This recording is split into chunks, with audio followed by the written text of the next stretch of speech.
Roberts has a follow-up question. One other question on capacity factors and, well, not so much capacity factors, the consequence.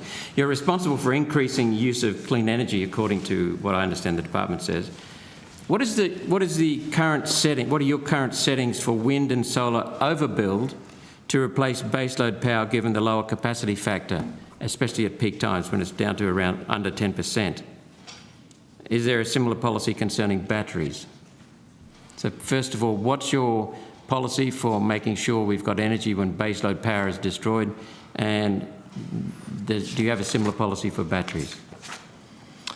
Senator, I think that you've put it in terms of a broader role for us than we actually have. So our role is to administer the renewable energy target in this space, and the level of investment in that sector is driven by a whole range of factors, including the price of large-scale generation certificates. But we don't have targets as such. So you're tasked with increasing the use of clean energy? That is a consequence of the scheme that we administer. So what is do you have a target for making sure that, given the lower capacity factor in practice, especially during peak times, how are you going to make sure that we replace coal-fired power adequately? As I said, we don't have targets. There was a target under the previous one. Previous is not the right description.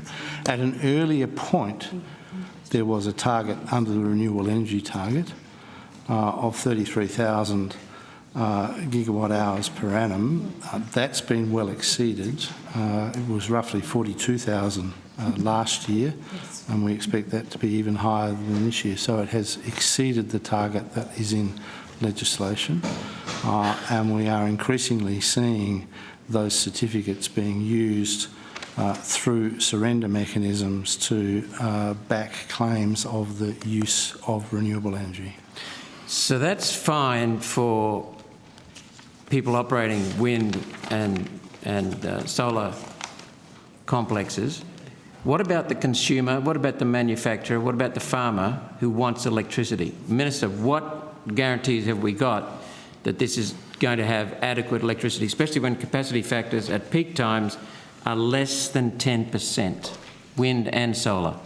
What do mums and dads, what do business owners, what do employers have, what do workers have that will assure them that we will have enough electricity to turn the lights on?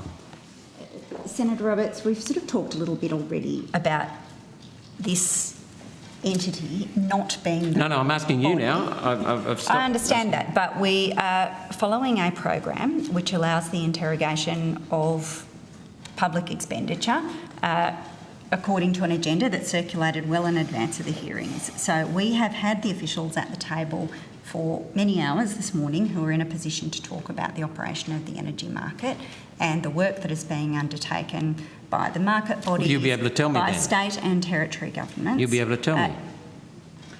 Senator Roberts, I think it's to secure we've tried to keep very arrangements. strictly to keeping questions within the outcomes, and we've pulled up a range of senators on this, so I think it's only fair that that we ask you to either put it on notice to the agencies that have already, to the department put it on notice to the elements minister who've already ended. Certainly, Put on that would be notice to the great. minister. Thank you very much.